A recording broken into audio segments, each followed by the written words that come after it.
Sr. Deputado. Muito obrigado, Sr. Presidente. Cumprimento o Sr. Paulo Duarte e os representantes do CITAVA e começo por lhe fazer uma pergunta. Já afirmou que desconhece o plano de reestruturação da TAP e a pergunta que lhe faço é como é que entende, desconhecendo este plano, os cortes obrigatórios que foram sujeitos? Responder.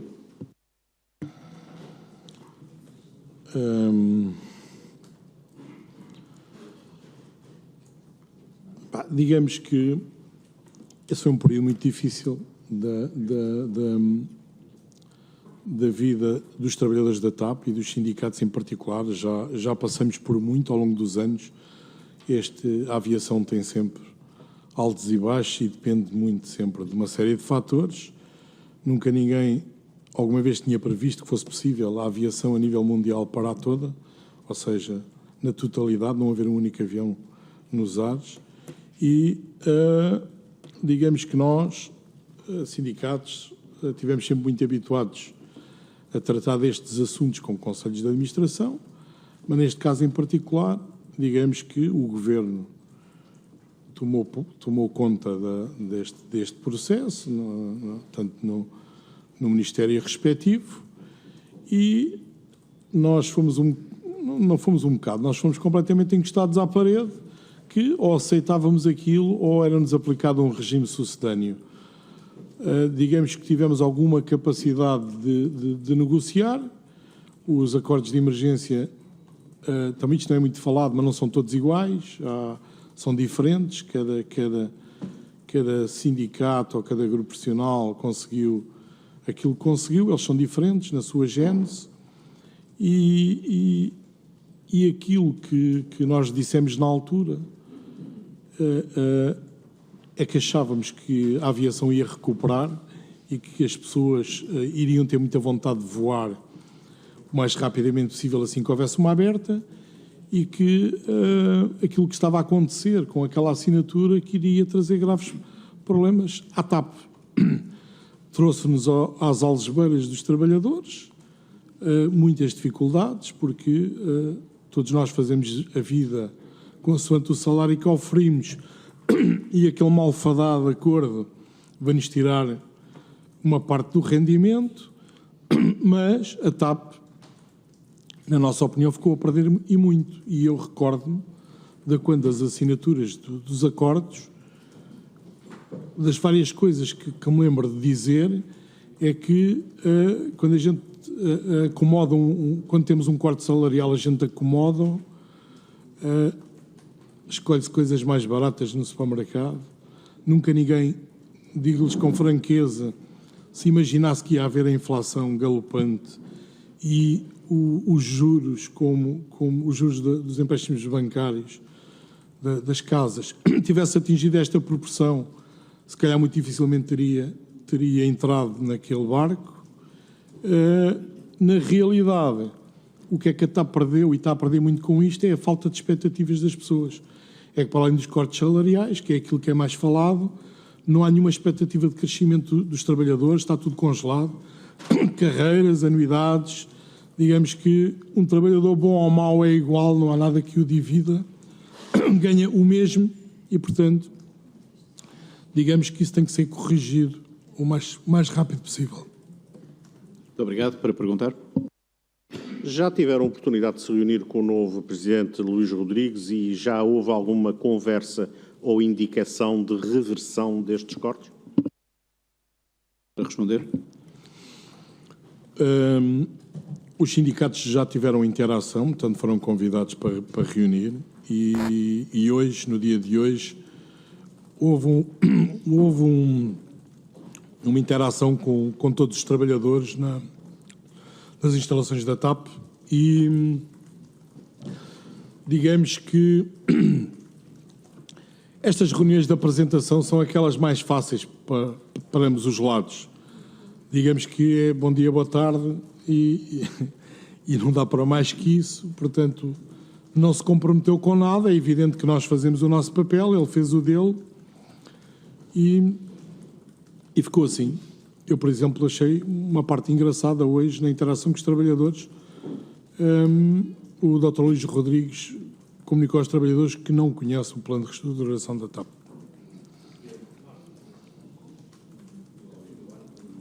Para perguntar. Quando é que foi agendada essa reunião para hoje?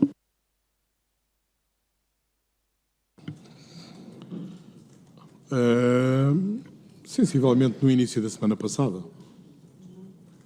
É um processo normal, digamos, natural. Mas foi agendado exatamente para hoje, no início da semana passada, com todos os sindicatos, é isso? Responder. Eu percebo onde é que quer chegar, não vou fazer interpretações. Diria que a reunião com os sindicatos foi marcada de forma célere e no dia que foi marcado esta reunião hoje com os trabalhadores, eu próprio desconheci que vinha cá hoje, aqui à Assembleia. Para perguntar. Mas a minha pergunta foi se nessa reunião de hoje estavam todos os sindicatos. Responder. Desculpe, me importava-se repetir. A minha pergunta era se nesta reunião de hoje, nessa interação, como disse, se estavam todos os sindicatos. Digamos que eu sou dirigente de um sindicato e, em simultâneo, sou trabalhador da TAP.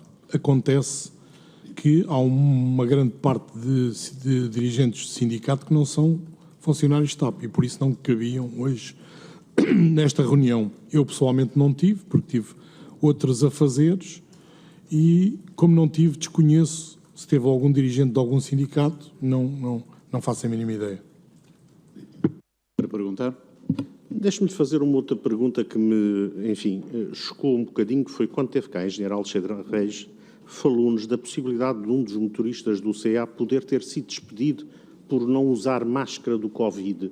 Ele é vosso associado, tiveram conhecimento desta situação? Responder.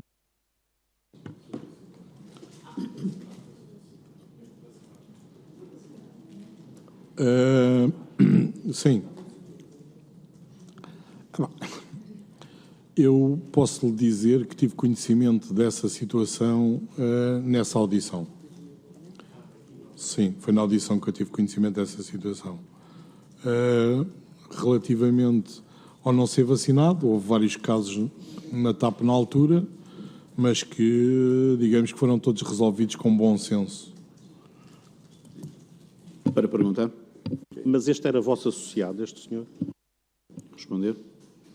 Não, o trabalhador em causa não é nosso associado. Para perguntar.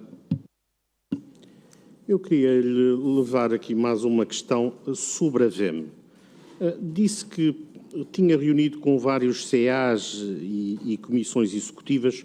Concretamente, quem é que nestes CAs tinha responsabilidade plur na VEM? Responder.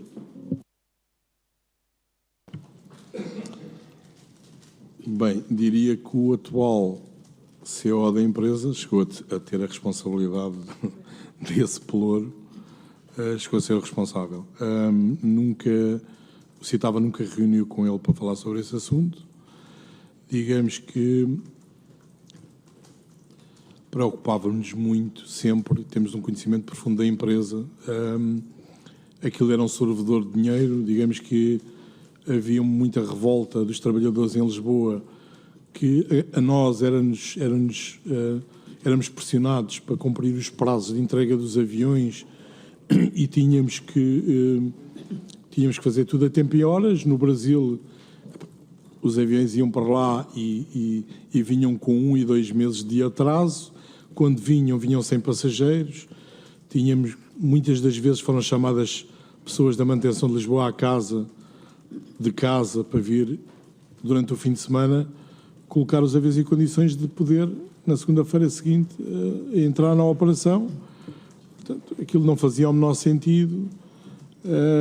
Não se aplicavam lá as regras que se aplicavam cá, ou seja, sempre que nós, por altura da Troika, e sempre tivemos cortes de salários e medidas de não pagamento de subsídios de férias, de Natal, aquelas coisas que aconteceram também naquela malfadada altura.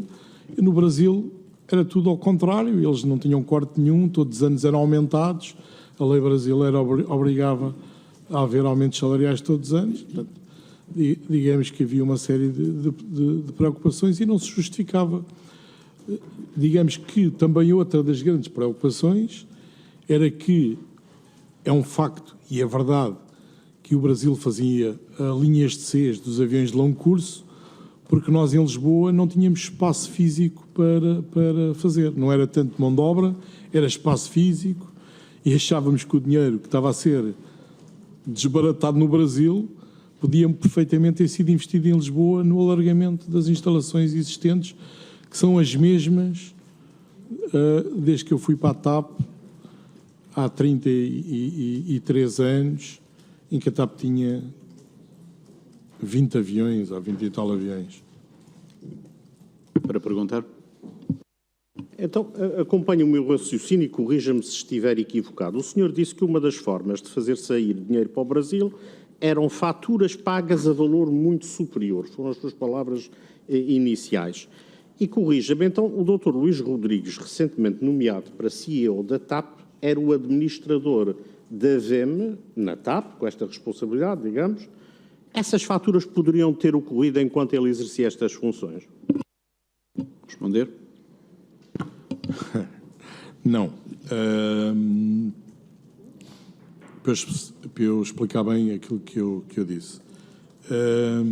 A partir de determinada altura na TAP, e o Dr. Luís Rodrigues já não estava lá, já tinha saído, fecharam a torneira saídas de dinheiro para o Brasil, ou seja, havia transferências de dinheiro para o Brasil, era assim que as contas lá eram pagas, e a partir de determinada altura, digamos que foi dada uma indicação de que não iria haver mais dinheiro transferido. E aquilo que eu disse é que, digamos que havia trabalho que era feito aos aviões da TAP, em que era emitida uma fatura, portanto, eles faziam o trabalho, era emitida uma fatura, e aquilo que eu disse é que a forma de continuar a haver dinheiro para pagar as contas lá era através dessas faturas de prestação de trabalhos. Inclusive, chegou a acontecer, já mesmo para o fim, já de ter tomado a decisão de mais nenhum avião ir para lá, e tivemos que, mesmo assim, mandar mais um ou dois, porque a inspeção já estava paga, já que já está paga, vamos fazer lá. Para perguntar. Conhece a razão de saída do Dr. Luís Rodrigues à data? Responder. Não, desconheço. Tem alguma coisa a ver com a posição e gestão dele com a VEM? Não faço a mínima ideia. Eu sei que eu já estava no sindicato e houve uma reunião em que ele se despediu dos sindicatos, mas não foi comunicada qual a razão. Para perguntar. Voltando aqui a uma questão importante, como é que, na sua perspectiva, vê a cambalhota ideológica do governo do Partido Socialista, aliás, até pela boca do seu Primeiro-Ministro, em que bom era a TAP ser pública e agora estamos a correr a todo o vapor para um processo de privatização que tenderá a ser 100%? Responder. Não conseguimos ver. Não conseguimos perceber. Eu lembro-me que fomos comparados, a TAP foi comparada às caravelas e, de repente, as caravelas já foram ao fundo e, portanto, não conseguimos perceber, por muito esforço que façamos, os argumentos que foram aportados na altura, para nós continuam válidos hoje e entendemos perfeitamente que o caminho é aportar valor à companhia, é solidificá-la e fazê-la crescer. Para perguntar. O único problema é que nessa cambalhota custou-nos mais de 3.200 milhões de euros, mas isso é outra parte. A pergunta que lhe faço é, no processo de privatização, este processo tem que correr bem na medida em que o Estado, a partir deste ano, não pode pôr nem mais um cêntimo. Como é que entende que os potenciais compradores podem ver a vantagem em terem 100% da companhia sem o Estado ter qualquer participação? Responder.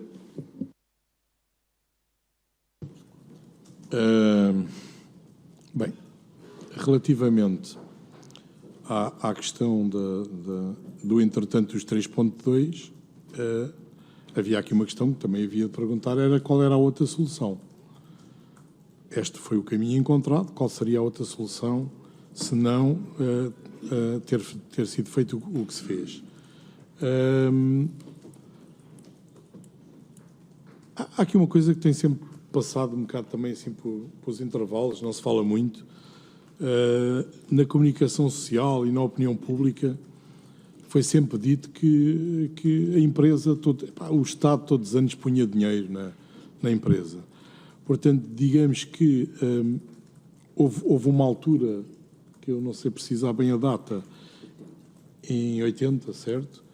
Na década de 80, houve uma injeção de capital do Estado e desde essa altura para cá só houve agora.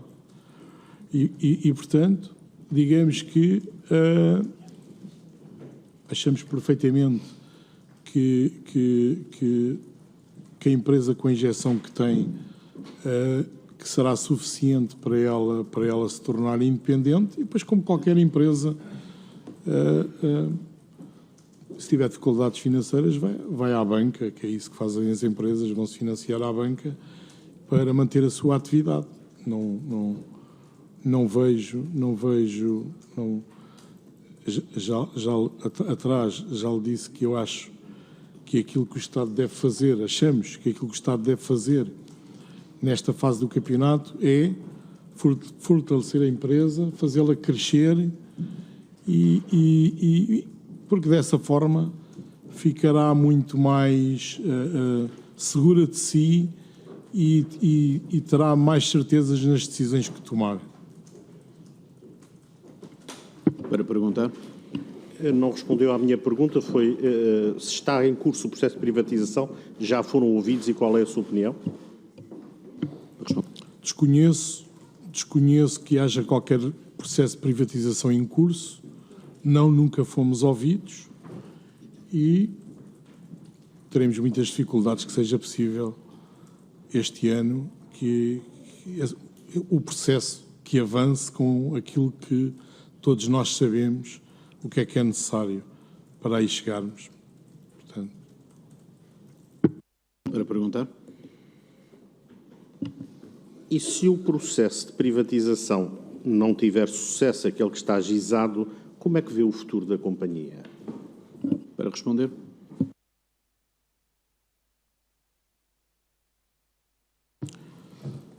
Bem, nós somos, nessa matéria, temos uma posição bastante clara. Nós somos contra o processo de privatização da TAP. Fomos no passado, seremos no presente e no futuro, não por nenhuma questão ideológica, não temos nenhuma questão ideológica com isso, mas porque a história prova-nos que os processos de privatização que foram sendo feitos em Portugal nos últimos anos foram todos feitos de uma forma que nem as empresas ficaram a ganhar e muito menos os trabalhadores dessas empresas. E achamos que na TAP devíamos de aprender com os erros, cometemos erros no passado e acho que devemos ter a perspectiva de, com calma, pensarmos bem no que fazer e não ir à pressa entregar a TAP a um qualquer, como aconteceram várias vezes no passado.